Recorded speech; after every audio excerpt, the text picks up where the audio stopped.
ચકલાસી નગરપાલિકાના ભાજપ પ્રેરિત 24 ઉમેદવારોના ફોર્મ ભરાયા. મૌધાના ધારાસભ્ય સંજયસિંહ મૈડાની ઉપસ્થિતિમાં ઉમેદવારી ફોર્મ ભરાયા. ચકલાસી પાલિકા વોર્ડ નંબર 5માં લઘુમતી હોવાથી 28માંથી 24 ભાજપ પ્રેરિત ફોર્મ ભરાયા. નડિયાદ પ્રાંત અને ચૂંટણી અધિકારી ઉમેદવારી ફોર્મ સ્વીકાર્યા.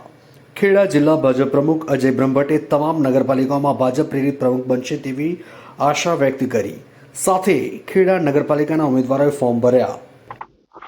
આજે ખેડા જિલ્લાની ચકલાસી નગરપાલિકાના 28 સીટ પૈકી 24 સીટ પર ભારતીય જનતા પાર્ટીના મેન્ડેટ વાળા ઉમેદવારોએ ઉમેદવારી કરી છે. ધારાસભ્યશ્રી અમારા એમની સાથે રહ્યા હતા.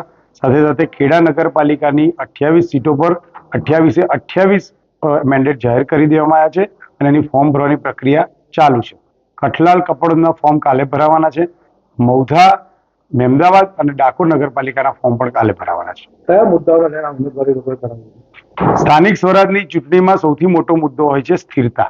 અપક્ષોનું રાજકારણ ખતમ થાય અને ભારતીય જનતા પાર્ટીની બહુમતી વધે તો ત્યાં આગળ શિસ્તબદ્ધ રીતે નગરપાલિકા ચાલે અને કેન્દ્ર સરકાર અને રાજ્ય સરકાર પણ ભાજપની છે તો ભાજપના મળતા લાભો ગ્રાન્ટોના કારણે સ્થાનિક સ્વરાજની સંસ્થામાં વિકાસનું કામ એક સરખું ચાલે અને એક સમતોલ વિકાસ થાય એ મુદ્દાને લઈને અમે આગળ વધીશું.